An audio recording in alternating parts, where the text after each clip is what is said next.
अस्सलाम वालेकुम दोस्तों, मैं हूं आपका दोस्त मोहम्मद वकास अख्तर और आप देख रहे हैं चैनल IT एक्सपर्ट। उम्मीद है आप सब खैरियत से होंगे। मैंने कुछ दोस्तों की फरमाइश पर इंग्लिश पे लेक्चर देना स्टार्ट किया है, तो आज हम पहले स्टार्ट से इंग्लिश की ग्रामर पढ़ेंगे कि हमारे पास टेंस क्या होते हैं। पहले हम 12 टेंस देखेंगे, उसके बाद हम जैसे जैसे चलते जाएंगे आगे इंग्लिश की तरफ, फिर स्ट्रक्चर्स वगैरह देखेंगे। पहले मैं आपको टेंस समझाने लगा हूँ, ठीक है। पहले तो हम ये देखेंगे कि टेंस होता क्या है। टेंस हम जमाने को कहते होते हैं, किसी भी मतलब के जमाने को हम टेंस कह सकते हैं।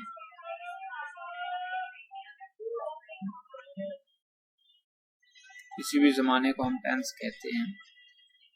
आज हम देखेंगे प्रेजेंट इंडेफिनिट, मतलब हम अब सारा इंडेफिनिट आज मैं आपको समझाऊंगा इस लेक्चर में। प्रेजेंट इंडेफिनिट हो गया, फ्यूचर इंडेफिनिट हो गया और पास्ट इंडेफिनिट। इन सब के बारे में मैं बड़ी डिटेल के साथ आज आपको समझाऊंगा कि ये टेंस होते क्या हैं, इनकी पहचान कैसे करते हैं और हम इनका स्ट्रक्चर कैसे लिखते होते हैं। तो फर्स्ट ऑफ ऑल मैं आपको ये बताना चाहूंगा कि इंडेफिनिट टेंस जो है, प्रेजेंट इंडेफिनिट, अगर हम उर्दू में इसकी पहचान देखें तो इसमें आता है ता है, ती है और ते हैं वगैरह। इस तरह के जो भी फिक्रे हैं, ता है, ती है और ते हैं पर खत्म हो रहे हो उर्दू में, तो हम उसे प्रेजेंट इंडेफिनिट के तौर पर लिखते होते हैं इंग्लिश में। और इसका स्ट्रक्चर मैंने बड़े डिटेल के साथ बताया हुआ है। सिंपल सेंटेंस, जब कोई सेंटेंस सिंपल हो तो उसका स्ट्रक्चर क्या होता है, अगर हम देखें प्रेजेंट इंडेफिनिट में तो उसका स्ट्रक्चर ये है। पहले हम सब्जेक्ट देंगे, फिर हम वर्ब देंगे, प्लस SEIS का इजाफा करेंगे। आगे मैं आपको बताता हूँ S और ES का इजाफा कहाँ कहाँ पर करेंगे हम। फिर हम ऑब्जेक्ट देंगे। इसमें कोई हेल्पिंग वर्ब नहीं होता, जैसा कि ये मैंने लिखा हुआ है, इसमें कोई भी हेल्पिंग वर्ब नहीं होता। और ये mostly it is used for habit, मतलब कि ये किसी इंसान की आदत को भी शो करते हैं और यूनिवर्सल ट्रुथ के लिए भी यूज होते हैं। मतलब कि present indefinite tense universal truth के लिए हम कह सकते हैं कि यूज होता है। अगर हम इसके सिंपल टेंस में, इसकी सेंटेंसेस में इसके एग्जांपल्स देखें तो हमारे पास पहली एग्जांपल मैंने लिखी है यहाँ पर, they play cricket at the weekend. मतलब दे के साथ हम SEIS का इजाफा नहीं कर रहे कि जो प्लूरल नाउन प्रोनाउन हो, हम उनके साथ जब वर्ब लगाते हैं तो वर्ब के साथ SEIS का इजाफा नहीं करते।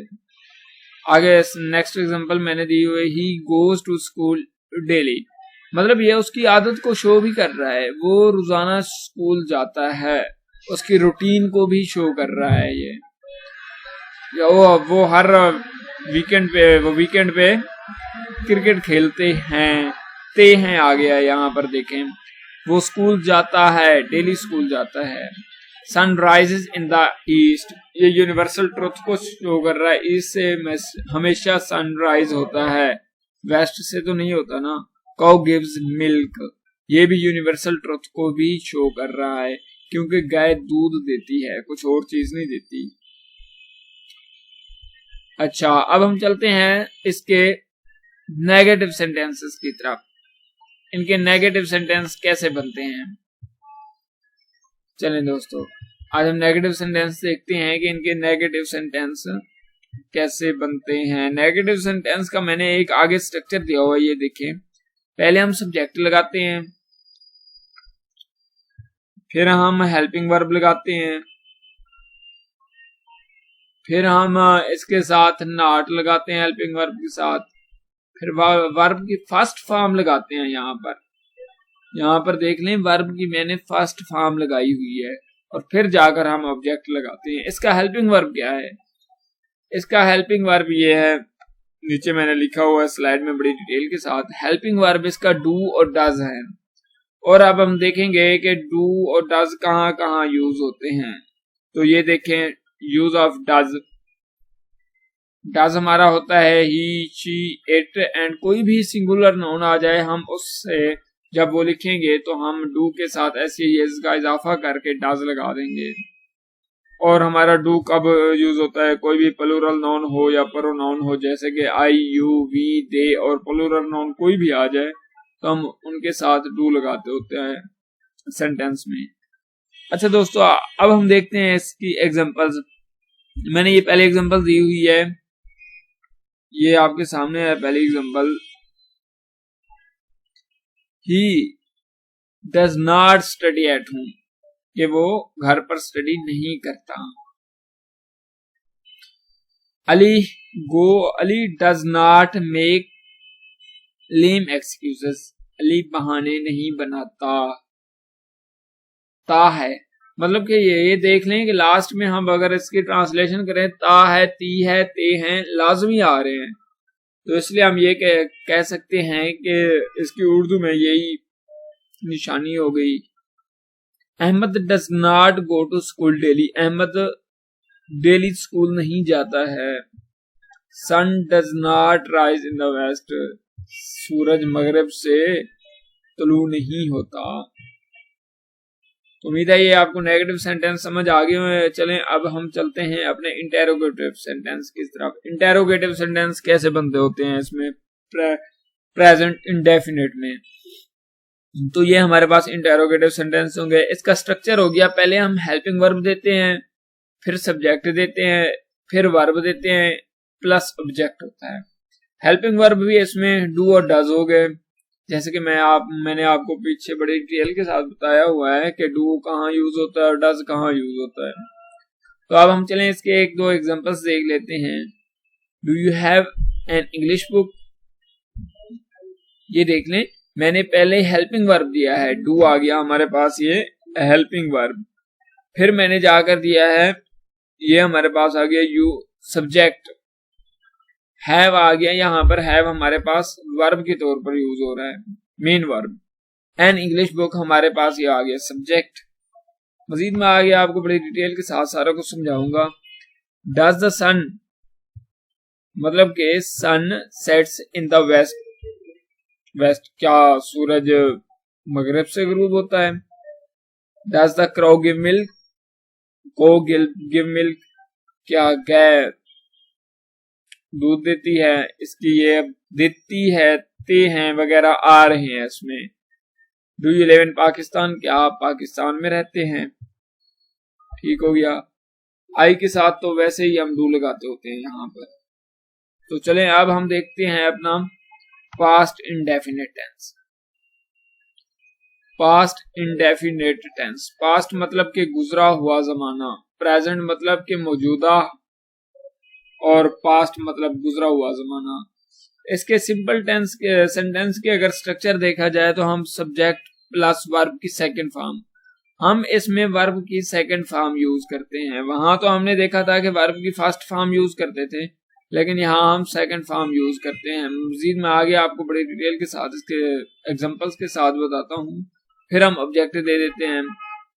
चलें जी, ये किसी इंसान की हैबिट को बताता है, जो हैबिट छोड़ चुका हो वो अलग बात है, लेकिन ये हैबिट को बताता है कि कोई इंसान, मतलब कि आप कह लें कि इसमें हम अगर उर्दू में इसकी निशानियां देखें तो हमारे पास था, थी, थे आता है, ता, था, ती, थे, थे, ऐसे आ गया। फॉर एग्जाम्पल हम ये कह लें अली क्रिकेट खेलता था, था, वो वीकेंड पर क्रिकेट खेलते थे, जैसे कि मैंने यहाँ पर एग्जांपल में दिया हुआ है। They played cricket at the weekend, they went to school daily, वो डेली स्कूल जाता था।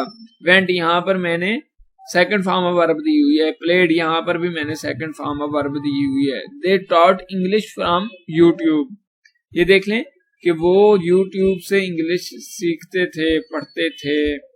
टॉट ये सेकंड फॉर्म होगी टीच की, वेंट गो की सेकंड फॉर्म होगी, प्लेड प्ले की सेकंड फॉर्म होगी वर्ब। ठीक हो गया, उम्मीद है ये आपको समझ आ रहे होंगे। चलें अब हम चलते हैं अपने नेक्स्ट, ये हम नेगेटिव सेंटेंस कैसे बनाते हैं पास्ट इंडेफिनिट के। तो नेगेटिव सेंटेंस जैसे कि मैंने आपको प्रेजेंट इंडेफिनिट में बताया है वैसे भी यहाँ बनेगा। सब्जेक्ट देते हैं, हेल्पिंग वर्ब देते हैं। पीछे हमने पढ़ा है इसका हेल्पिंग वर्ब तो नहीं होता, तो यहाँ पर हेल्पिंग वर्ब आ गया। मतलब कि हम इसके जब नेगेटिव और इंटेरोगेटिव सेंटेंसेस वगैरह बनाते हैं तब इनके हेल्पिंग वर्ब आते होते हैं, अदरवाइज इनके हेल्पिंग वर्ब नहीं आते। ये सिंपल सेंटेंस भी, इसे हम इनडेफिनेट को सिंपल भी कह सकते हैं, सिंपल टेंस होते हैं ये। मतलब कि चलें अब हम स्टार्ट करते हैं। सब्जेक्ट प्लस हेल्पिंग वर्ब आता है, उसके बाद हेल्पिंग वर्ब प्लस नॉट आता है, नॉट के बाद फर्स्ट फॉर्म ऑफ वर्ब आती है। ये देखें कि अगर हम इसका सिंपल टेंस लिखें ना, सिंपल सेंटेंस लिखें पास्ट इंडेफिनिट का, तब हमने दिया था सेकंड फॉर्म ऑफ वर्ब। जब हम इसके साथ कोई हेल्पिंग वर्ब लगाते हैं तब हम फर्स्ट फॉर्म ऑफ वर्ब देते होते हैं। अब ये देख लें कि अगर कोई भी फिक्रा है आप उसमें हेल्पिंग वर्ब दे रही हैं, इंडेफिनिट का कोई फिक्रा है, तो आप उसके साथ फर्स्ट फॉर्म ऑफ वर्ब ही देंगे। अदरवाइज अगर ये पास्ट है तो जस्ट पास्ट के अंदर सेकंड फॉर्म ऑफ वर्ब आती है, फिर हम ऑब्जेक्ट देंगे। इसकी जो हेल्पिंग वर्ब है वो हमारे पास हो गया डिड नॉट। मतलब कि अगर हम डिड ही कह दें, डिड इसका हेल्पिंग वर्ब है, नॉट तो हम नेगेटिव फिक्रे के लिए यूज करते होते हैं। तो यूज ऑफ डिड, डिड कहाँ यूज होता है? He, she, it, singular noun, I, you, we, they, हर किसी के साथ, मतलब कि जो भी हैं सारों के साथ ये यूज होता है, इन सब के साथ, जिनको ये मैं मार्क कर रहा हूं। ठीक है, अब हम इसके एग्जांपल्स देखते हैं। He did not study at home. देखें मैंने यहाँ पीछे मैंने दिया था he did not study at home. ये डिड आ गया हमारे पास हेल्पिंग वर्ब, इसके बाद स्टडी हमारे पास वर्ब होगी, मेन वर्ब। तो स्टडी की हमने फर्स्ट फॉर्म ऑफ वर्ब लगाई है, ये फर्स्ट फॉर्म है स्टडी की। ये हमारे पास नेगेटिव फिक्रा हो गया। Ali did not make lame excuses. यहाँ पर हमने make first form of verb लगा ली है, और ये डिड हमारे पास हेल्पिंग वर्ब हो गया, नॉट नेगेटिव के लिए जो शो करते होते हैं। Ahmad did not go to school daily. Ahmad daily school नहीं जाता था। मतलब कि ये देखें कि हमने यहाँ पर भी वैसे डिड लगाकर गो लगा दिया है। Ahmad went to school daily, हमने ये कहा था पहले अहमद रोज स्कूल जाता था। जब हमने हेल्पिंग वर्ब लगाया है तब हमने वर्ब की फर्स्ट फॉर्म लगा दी है यहाँ पर। Sun did not rise in the west. मतलब कि मगरब से सूरज तलू नहीं होता था, न होता था, न होता है और ना ही होगा, ये अलग बात है। लेकिन मैं एग्जांपल समझाने के लिए जस्ट आपको ऐसे ही दे रहा हूँ, सेम एग्जांपल। मजीद आप खुद भी बना सकते हैं फिक्रे, खुद भी आपके पास कोई भी उर्दू में आपको कोई फिक्रा कहे तो आप उसकी इंग्लिश इजीली बना सकते हैं, अगर आपको उसकी ये याद कर लेंगे इसकी उर्दू में क्या निशानियां होती हैं। Interrogative sentences. इंटेरोगेटिव सेंटेंस हम जब बनाते होते हैं तब हमारे पास हेल्पिंग वर्ब, तो यहाँ हमने देखा है पास्ट का डिड है। ठीक हो गया, ये हम बड़ी डिटेल के साथ पढ़ चुके हैं। हेल्पिंग वर्ब प्लस सब्जेक्ट, मतलब कि यहाँ पर हेल्पिंग वर्ब हमारे इंटेरोगेटिव सेंटेंस में पहले आ जाएगा सब्जेक्ट से, बाकी वही सेम रहेगा। प्लस वर्ब लगाएंगे, प्लस ऑब्जेक्ट लगाएंगे। ठीक है, अब हम कुछ इसके एग्जांपल से समझते हैं। Did you have an English book. देख लें कि डिड हमारे पास हेल्पिंग वर्ब, सब्जेक्ट, यू हमारे पास सब्जेक्ट हो गया, हेल्पिंग वर्ब हमारा सब्जेक्ट से पहले आ गया है, और हैव यहाँ पर हमारे पास मेन वर्ब है, और इसके बाद वर्ब आ गई है, फिर हमारे पास ये ऑब्जेक्ट आया है जो कि एन इंग्लिश बुक है। Did the sun sets in the west. ये हेल्पिंग वर्ब हमारे पास डिड पहले आ गया है, फिर हमारे द सन सब्जेक्ट आ गया है, सेट्स, यहाँ पर सेट्स नहीं आएगा, यहाँ पर हम सिट देंगे। ठीक हो गया, तो डिड द को गिव मिल्क। ठीक हो गया, ये आपको समझ आ गई होगी। Did you live in Pakistan, ये भी हमारे पास हमने हेल्पिंग वर्ब पहले ले दिया। अगर हाँ इंटेरोगेटिव सेंटेंस हो और हम इंटेरोगेटिव मनफी सेंटेंस हो, नेगेटिव, दोनों साथ आ जाएं, तो फिर हम क्या देंगे, मतलब हम फिर इसका स्ट्रक्चर ऐसे हो जाएगा, helping verb plus subject plus not. यहाँ पर हम नॉट देंगे, मतलब कि हम नेगेटिव सेंटेंस को, जैसे कि हमने यहाँ पर नेगेटिव सेंटेंस पढ़ा हुआ है, ये नेगेटिव सेंटेंस, ये नॉट वैसे का वैसे रहने देंगे। बाकी हमारे पास ये जो हेल्पिंग वर्ब है ये हम उठा के सब्जेक्ट की जगह पर ले जाएंगे और सब्जेक्ट हमारा हेल्पिंग वर्ब की जगह आ जाएगा, तो तब हमारा नॉट बन जाएगा। चलिए अब हम देखते हैं फ्यूचर इंडेफिनिट, मतलब आने वाला जमाने का, आने वाला जमाना। अब हम अगर इसके सिंपल सेंटेंस देखें तो इसमें सिंपल में भी होती है, हेल्पिंग वर्ब यूज करते होते हैं। यहाँ पर हम सब्जेक्ट देते हैं प्लस हेल्पिंग वर्ब देते हैं, उसके बाद फर्स्ट फॉर्म ऑफ वर्ब देते हैं, वर्ब की पहली फॉर्म देते हैं और उसके बाद ऑब्जेक्ट देते हैं। अगर हम इसकी उर्दू में निशानियां देखें तो हमारे पास क्या आती हैं, गा गी गे, ठीक है। जिन फिक्रों के लास्ट में गा गी गे आ जाए तो हमारे पास वो फ्यूचर इंडेफिनिट टेंस के होते हैं। अगर हम इसका हेल्पिंग वर्ब देखें, हमारे पास हेल्पिंग वर्ब एक विल है और दूसरा शेल है। अब हम ये देखेंगे कि विल किन के साथ यूज होता है और शेल किन के साथ यूज होता है। विल जो शेल जो होता है आई और वी के साथ शेल यूज होता है, बाकी सब के साथ विल यूज होता है। ये आप जहन में रख लें कि आई और वी के साथ शेल, बाकी जो सब हैं he she it you, singular noun हो गया, प्लूरल नाउन हो गया, जो भी हो गए उनके साथ हम विल यूज करेंगे। चलें अब हम इसके कुछ एग्जांपल से देखते हैं, तब जाकर हमें क्लियर होगा। ये हमारे पास एग्जांपल आ गई एक, they will play cricket at the weekend, मतलब कि वो, अगर हम इसकी उर्दू करते हैं तो हम देखते हैं निशानी हमने जो पढ़ी है वो आती है कि नहीं आती। दे विल प्ले क्रिकेट, वो क्रिकेट खेलेंगे एट द वीकेंड, वीकेंड पर, वो वीकेंड पर क्रिकेट खेलेंगे। यहाँ पर गे आ गया है तो हमारे पास अगर गे से देखें तो हमारे पास फ्यूचर इंडेफिनिट टेंस बनता है। तो हमने ये helping verb future indefinite tense का लगाया हुआ स्ट्रक्चर देखें, दे सब्जेक्ट आ गया हमारे पास, विल हेल्पिंग वर्ब आ गया, play first form of verb आ गई और फिर क्रिकेट हमारे पास आ गई ऑब्जेक्ट। तो अगर हम दूसरे फिक्रे में देखते हैं, he will go to school daily, will हमारे पास हेल्पिंग वर्ब, ही हमारे पास सब्जेक्ट, गो वर्ब आ गया हमारे पास, फर्स्ट फॉर्म ऑफ वर्ब है, टू स्कूल, स्कूल हमारे पास आ गया ऑब्जेक्ट, डेली तो हमारे पास ऐसे आ गया एडजेक्टिव के तौर पर। तो they will teach English from YouTube, वो यूट्यूब से इंग्लिश सीखेंगे, पढ़ेंगे। उम्मीद है आपको ये समझ आ गई होगी। चलें अब हम देखते हैं कि इसके हम नेगेटिव सेंटेंस कैसे बनाते हैं। अगर हमारे पास फ्यूचर हो, फ्यूचर और इंडेफिनिट टेंस हो, तो उनके नेगेटिव सेंटेंस कैसे बनेंगे। तो देखिए नेगेटिव सेंटेंस में हम पहले सब्जेक्ट देते होते हैं, फिर हेल्पिंग वर्ब, और हम हेल्पिंग वर्ब के बाद ही नॉट देते हैं, फिर हम फर्स्ट फॉर्म ऑफ वर्ब देंगे और फिर ऑब्जेक्ट देंगे। इसमें नहीं का जिक्र आएगा, मतलब जो काम नहीं करेगा। मतलब हम यहाँ पर हेल्पिंग वर्ब विल और शेल हैं और इसका यूज मैंने आपको पीछे बड़ी डिटेल के साथ बताया हुआ है, विल का यूज कहाँ होता है, शेल का यूज कहाँ होता है।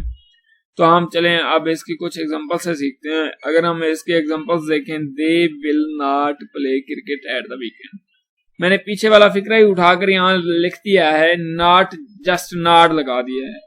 अब देखिए सिंपल टेंस में अगर आप हेल्पिंग वर्ब के बाद नॉट लगा लेंगे तो हमारे पास वो नेगेटिव हो जाएगा sentence. He will not go to school daily, वो रोज स्कूल नहीं जाएगा। They will not teach English from YouTube, वो यूट्यूब से इंग्लिश नहीं पढ़ेंगे। ठीक हो गया, ये हमारे पास नेगेटिव आ रहा है कि हमारे पास किसी काम का ना होने का जिक्र हो रहा है। चलें अब हम इसका इंटेरोगेटिव देखते हैं, जो क्वेश्चन पूछेंगे, मतलब कोई क्वेश्चन हो तो उसके मुताबिक हम एक सेंटेंस बनाना चाहते हैं, तो हम टेंस को मद्देनजर रखते हुए सेंटेंस कैसे बनाएंगे। पहले हम उस सेंटेंस का हेल्पिंग वर्ब पहले ले आते हैं, फिर सब्जेक्ट, फिर वर्ब, और दूसरी तरतीब हम वैसे के वैसे लिख देते होते हैं, प्लस ऑब्जेक्ट आ गया। हेल्पिंग वर्ब भी हमारे यहाँ विल और शेल यूज होते हैं, और आपको पता है कि विल किसके साथ यूज होता है और शेल किसके साथ यूज होता है। चलें अब हम कुछ एग्जांपल से देखते हैं। विल दे नॉट, मतलब कि मैंने यहाँ पर इंटेरोगेटिव नेगेटिव बनाकर दिया हुआ है। अगर यहाँ पर नॉट को रिमूव कर दें तो फिर देखें will they play cricket at the weekend, क्या वो वीकेंड पर क्रिकेट खेलेंगे। ये हमारे पास है will he go to school daily, will लगाकर हमने फिर सब्जेक्ट लगाया है go, first form of verb लगाई है हमने, जैसे कि मैंने ऊपर स्ट्रक्चर में भी लिखा हुआ है फर्स्ट फॉर्म ऑफ वर्ब हमने लगानी होती है। They will teach English from YouTube, will they teach English from YouTube. ये देखें मैंने पीछे वाले फिक्रे को जो हमने सिंपल टेंस पढ़ा है उसको उठाकर यहाँ लिख दिया है। तो देखें हम जस्ट एक हेल्पिंग वर्ब हम आगे ले आए तब हमारे पास ये आ जाता है। दे आ गया, फिर हमारे पास सब्जेक्ट आ गया। नॉट, अगर हमारे पास कोई इंटेरोगेटिव नेगेटिव हो, इंटेरोगेटिव पूछ भी रहा हो और नेगेटिव भी हो, मनफी भी हो, किसी काम का ना होना भी हो, तब हम क्या देंगे, तब हम सब्जेक्ट के बाद नॉट दे देंगे, उसके बाद हमारा वर्ब आ जाएगा, फिर हमारा ऑब्जेक्ट आ जाएगा। उम्मीद है आपको बड़े डिटेल के साथ समझ आ गई होगी। अगर आप चैनल पर न्यू हैं तो मेरा चैनल सब्सक्राइब कर दें और ऐसी वीडियो से मुस्तफीद होते रहें और घंटी के आइकन को जरूर दबाएं ताकि मेरी रोज आने वाली न्यू इन्फॉर्मेटिव वीडियो आप तक पहुंचती रहे। थैंक यू, अल्लाह हाफिज, अपना ख्याल रखिएगा। मिलते हैं नेक्स्ट लेक्चर में जब हम पढ़ेंगे कंटीन्यूअस टेंस और फिर हम इसके पैसिव वॉइस वगैरह भी देखेंगे कि हम पैसिव वॉइस वगैरह कैसे बनाते होते हैं। ओके, अल्लाह हाफिज।